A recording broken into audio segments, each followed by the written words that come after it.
Right, ready to dive into some seriously fascinating stuff today. We're talking power dynamics, the kind of timeless strategies that have been around for centuries, and we've got just the guidebook for that, the 48 Laws of Power. Get ready for some, well, let's be honest, some pretty ruthless tactics, all backed by some really juicy historical examples. It's amazing how these laws, even though they were written about rulers and courtiers and all that, they still resonate so much today, like in our workplaces, even in our own relationships, power dynamics are everywhere, right? Absolutely, and Yeah. that's what makes this deep dive so interesting, right? So let's jump right in. Law number 1, never outshine the master. This one, I think, is so relevant now, especially when you think about how everyone's trying to, stand out on social media, climb that corporate ladder. It's a constant highlight reel out there. It really is. And this law, it reminds us that while, yeah, showcasing your skills is important, but doing it without making your boss, your superior, feel threatened, Yeah. that's the key. It's like, imagine a dance, right? You want to wow everyone with your moves, but you don't want to steal the show from the lead dancer. Ooh, I like that analogy. Makes me think of this one time, actually, a colleague of mine. Let's just say they learned this law the hard way. Yeah. Tried to present a project directly to the CEO, completely bypassing our manager. Let's just say it did not go well. Yeah, a classic example of how even with the best intentions, if you're not aware of those power dynamics, things can really backfire. Speaking of miscalculations, the story of Nicolas Fouquet, Louis XIV's finance minister, he's a cautionary tale if there ever was one. Oh, Fouquet, right. He was the one who threw that lavish party for Louis XIV, thought he was showing off his loyalty. Yeah, exactly. Spared no expense. But, you see, his extravagance, it completely backfired. By outshining the king, he accidentally poked at Louis XIV's insecurities, and, well, we know how that ended. It's a pretty stark reminder that sometimes trying too hard can be, well, your downfall. Makes you think twice about that fine line between ambition and self-sabotage, especially with someone as powerful and, let's face it, as egotistical as the Sun King. Right. But then again, authenticity matters too, Like Louis Philippe, he tried that whole common man image, and it backfired because it felt so fake. It's about finding that balance, respecting those in power, but also staying true to yourself. Being strategic, but genuine. So how do we walk that line? Well, Law 17 gets interesting. Keep others in suspended terror. Cultivate an air of unpredictability. Okay, sounds a bit dramatic, but I'm listening. Think of it like keeping everyone on their toes. Unpredictability, when it's used strategically, it's powerful. People hesitate to mess with you because they can't predict your next move. It's like Bobby Fischer, the chess master. His behavior, remember, so erratic, like that infamous blunder against Spassky in '72. Was it a mistake, or was he messing with Spassky's head? No one knew. Exactly. Fisher understood that it wasn't just about the moves on the board, it was about the psychological game. That uncertainty, the mystery, it kept his opponents off balance. And then you have someone like Emperor Tiberius. He took a different approach, practically became a recluse on Capri, ruling from the shadows. And yet, his isolation, that air of mystery, it just made his grip on Rome even stronger. Just shows that unpredictability can look like a lot of things, but the idea is the same. Keep them guessing. So we've got not outshining the master, we've got being unpredictable. But what about image? Law 37, create compelling spectacles. That feels so relevant today in our visually driven world. Oh, absolutely. Think about Cleopatra's grand entrance into Tarsus. Arriving on a golden barge dressed as Aphrodite herself, it was a spectacle that instantly made her image. The powerful, alluring queen. Now, that's an entrance. She knew how to use spectacle to project an image. And you know what? It connects right back to Louis XIV Versailles. He built that palace to be a monument to his power. Those ceremonies, the grandeur, it wasn't just for show. It was calculated to captivate his court. Exactly. Both Cleopatra and Louis XIV, they understood that spectacle, it's about more than just entertainment. It's about using symbols, imagery to reinforce authority, to create a lasting impression. It's about crafting a narrative, almost a myth, about your power. And that is powerful stuff. But before we get too caught up in the glitz and glamour, let's move on to part 2, where we'll really dig into how to decode human behavior for strategic advantage.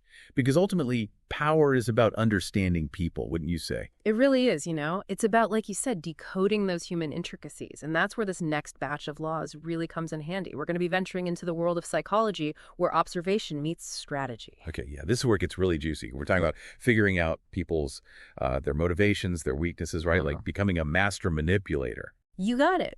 It's about reading people, and Law 19 lays it out. Know who you're dealing with. Do not offend the wrong person.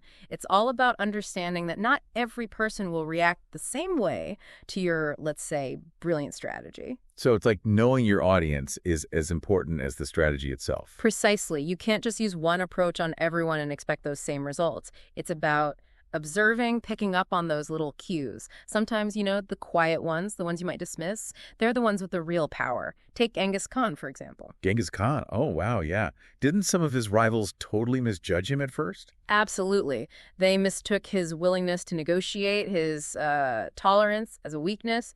Huge mistake. Genghis Khan, he was playing the long game, you see. He knew when to show restraint and when to unleash his full force. Yeah, that's a good reminder that sometimes reading people isn't just about looking for their weaknesses, right? It's about the whole picture. Yeah. Their motivations, their limits, their breaking points. Exactly. And speaking of breaking points, the 48 Laws of Power also reminds us, it's like, don't bring out the big guns unless you have to. Sometimes a gentle nudge is all you need. Right, like that saying, you catch more flies with honey than with vinegar. But, in the game of power, I guess sometimes you need both. For sure. And that takes us to Law 33. Discover each man's thumbscrew. This one sounds a little, I don't know. Thumbscrew. Yeah, that does sound a little intense. Well, We're talking medieval torture devices now. Not literally, of course. But in a way, it's about finding that pressure point, that insecurity, that hidden desire, that gives you leverage, like a key unlocking their influence. Okay, I see. So it's less about inflicting pain and more about understanding what makes him tick. You got it. And no one was better at this than Joseph Duveen, that art dealer. Remember how we won over Andrew Mellon? Didn't he give him that crazy expensive art book? It was brilliant. Duveen, he knew that Mellon, for all his wealth, felt a bit insecure about his art knowledge. So a little flattery, that lavish gift, and bam, he had Mellon eating out of his hand. It's true what they say. The greatest victory is the one that's won without a fight. Exactly. Which brings us right to Law 32.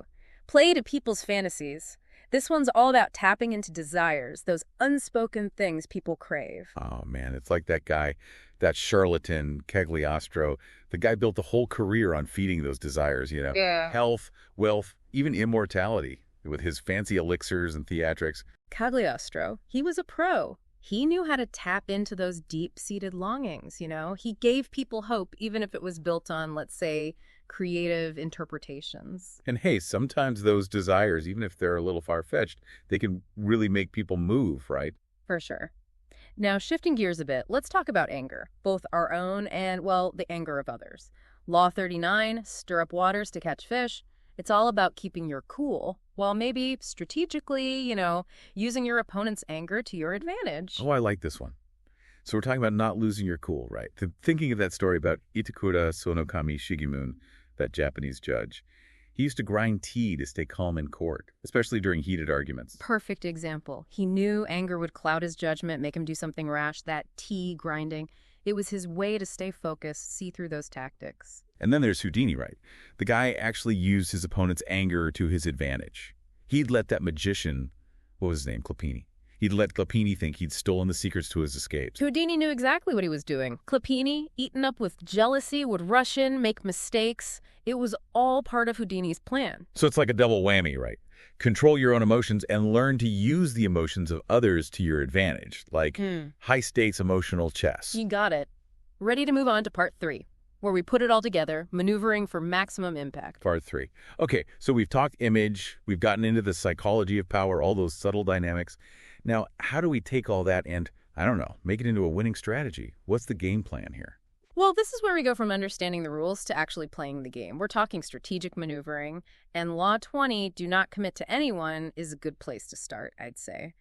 The core idea is flexibility, keeping those options open. Never seem too eager, too predictable. Right. Don't put all your eggs in one basket. Got to be ready to adapt, change course when you need to. Exactly. And there's this fascinating aspect to it, too. It talks about giving before you take, which honestly can be a pretty powerful form of manipulation if you think about it. Oh, you're making me think of Kuriyama Daisen, that tea master, and his friend Soman. Daisen really wanted this specific tea bowl, but, just asking for it, that would have been way too direct. So instead, he sets up this whole situation where Soman feels compelled to give him the bowl as a gift. Brilliant, right. Dazen gets what he wants, but it's all done indirectly. It's like he's receiving a favor, not demanding anything. Masterclass in subtle influence. It really proves that point. Mm-hmm. He who knows how to ask never has to steal, or something like that. Speaking of maneuvering, Law 31, control the options. Get others to play with the cards you deal. That sounds intense, like something right out of Machiavelli. It's about subtly guiding the choices people make. They think they have free will, but you're setting the stage. Like Ivan the Terrible when he abdicated the throne. Wait, he gave up the throne? Yeah. Just to get it back? Exactly. Stepped down, created this whole power vacuum. Russia's in chaos. The nobles, they're terrified, begging him to come back. He ends up with even more power than before. So he basically engineered a crisis to cement his authority. Talk about thinking outside the box. And this law, it's not just for, emperors and tyrants. Think of Ninon de Lenclos, that famous courtesan. She refused to be financially dependent on any of her lovers. Oh, wow. So she completely flipped the script on the usual courtesan-patron dynamic. Exactly. Financial independence, that was her power move. She called the shots, chose who she wanted. It really shows that real power comes from having options and using them strategically. Now, while being adaptable and planning your moves is key, Law 29, plan all the way to the end, reminds us strategic thinking, it doesn't end with the first win. So it's not just winning the battle, it's winning the whole war. Exactly. It's about thinking ahead, anticipating those consequences, knowing when to hold back, when to push. Like Houdini, He didn't just plan his escapes, he crafted this whole persona, the reveals, the misdirection. He was a master storyteller, controlled how people saw him, the ultimate showman. Exactly. He knew real mastery is shaping the perception of those victories. But then you have someone like Balboa, so obsessed with finding El Dorado, the city of gold. Oh, right, and it totally consumed him, right? He's so focused on that prize, he didn't plan for the long game. A cautionary tale, for sure. It really makes you think. So we've covered a lot of ground here. The importance of how you're perceived, the psychology of it all, and how to actually maneuver strategically. Decoding human behavior, using those insights to, well, let's face it, to your advantage. These laws, they might be rooted in history, but the wisdom they hold, it's timeless, Whether you're in a boardroom or just navigating your own life. It's like a crash course in understanding what makes people tick, their motivations, their desires, even their vulnerabilities. But we've also got to remember great power, great responsibility. It's on us to decide how we use what we've learned. So as we wrap up our deep dive into the 48 laws of power, I'll leave you with this. What kind of player will you be in the game of power?